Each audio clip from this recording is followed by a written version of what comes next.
வணக்கம் என்னவர்களே. என்னுடைய பெண்ணொருத்தியானாள் என்ற தலைப்பின் கீழ் எழுதப்பட்ட கவிதையில் முதலாவது கவிதை உங்களுக்காக. அன்றொரு நாள் அந்தி வேலை, ஆடி பாடிய அழகிய காலம், அடி வயிற்றில் வலி எடுக்க அங்கிருந்து ஓட்டம் கண்டேன்.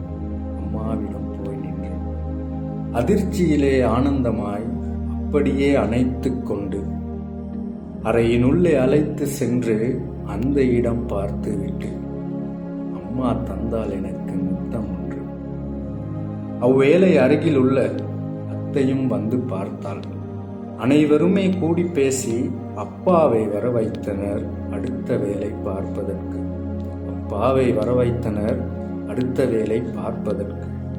மாமாவை வர வைத்தனர் மறைத்து வைக்க இடம் அமைக்க.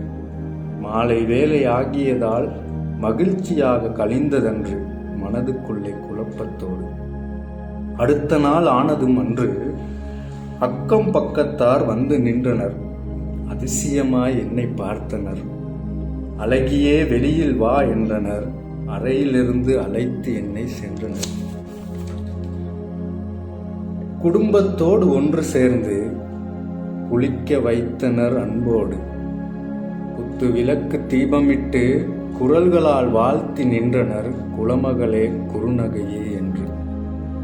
நாட்கள் இப்போ நகர்கிறது, 4 உணவும் சேருகிறது.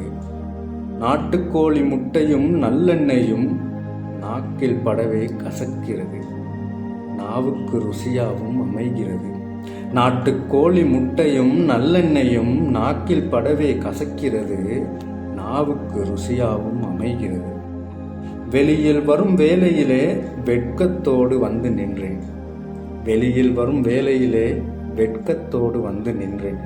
வெள்ளமே திரண்டது போல் வெளியாட்கள் சேர்ந்திருந்தனர் வெவ்வேறு வாழ்த்துக்களோடு.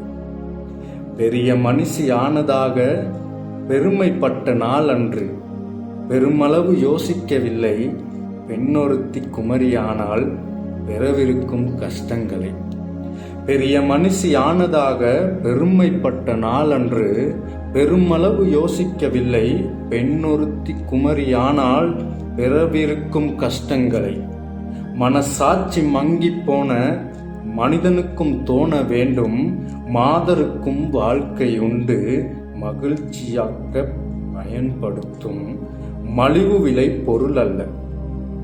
மனசாட்சி மங்கி போன மனிதனுக்கும் தோண வேண்டும் மாதருக்கும் வாழ்க்கை உண்டு மகிழ்ச்சிக்காக பயன்படுத்தும் மலிவு விலை பொருள் அல்ல.